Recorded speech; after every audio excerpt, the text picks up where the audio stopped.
free accounts. For business, you should be using an email that has your domain name in it. There's no disputing this.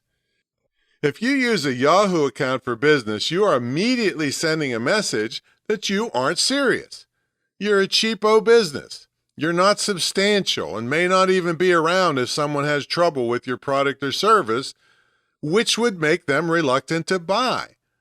And it goes on, and you just look bad in your business if you use these services as your business email. Now, do you really want to look bad? I don't think so.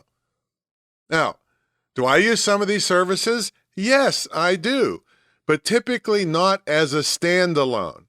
For instance, when booking podcast interviews, I tell people to email me at tom@screwthecommute.com and copy it to tomantion@gmail.com. Now, there's nothing wrong with this at all. People see my screwthecommute.com address, which sends the message that I'm serious, and then they see the Gmail address that looks like a backup or a personal address. This sends the message that I'm totally serious about not missing their email, and some of them might think I'm sending a copy to an assistant. Whatever they think along these lines is better than them thinking I'm not substantial enough to have an email address with my domain name in it. Now, one other thing. Gmail does have a way, and it's a little bit complicated, to use their service with your domain name, and I've used it once in a while. But even though it takes care of the looking bad issue that I just talked about, it still doesn't get you out of privacy issues, which I'll talk about now. All these free services have to make money somehow. The two major ways are they sell your data and they sell ads.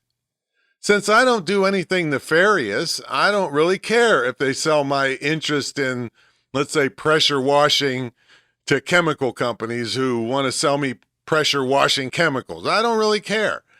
I don't really talk about it or have anything to do with bad things that I'm embarrassed being seen by pretty much anybody. So my primary interest in using my domain name in my email is about looking good from a business standpoint. Now, if my business had proprietary formulas or business info that would be of interest to industrial spies, well, then maybe I might worry about it more. But a typical email of mine might have something to do with website design or email marketing or something benign like that I'm not really worried about. But if you have sensitive material that you must convey to someone and you don't want it seen by anyone other than the recipient of the email, then a different and more security-respected email program may be warranted. So, in steps the 8-year-old Switzerland-based Proton Mail. This email program was designed by people involved in nuclear research in Europe, and they were worried about spies getting hold of the research. Over 300 researchers and students tested the original Proton Mail. It has what is called end-to-end encryption. This means when you send an email, your data is already encrypted by the time it reaches the Proton Mail servers. Proton Mail people have no access to your messages and they can't decrypt them. I personally don't think anything is 100% secure.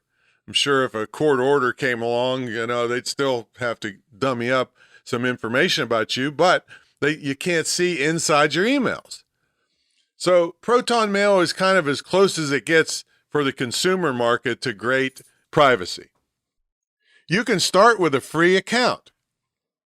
Well, wait a minute, Tom. You said free services have to pay the bill somehow. Well, yes, that's true. Proton Mail has a free account, but you can upgrade to higher amounts of storage and more than one email address and a bunch of other upgrades you can get for money. And none of it is that expensive, though. I think the highest level package they have is only $119 a year. You can also get a highly respected VPN from them.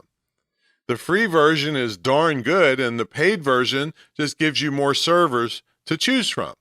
Now, if you don't know what a VPN is, it stands for Virtual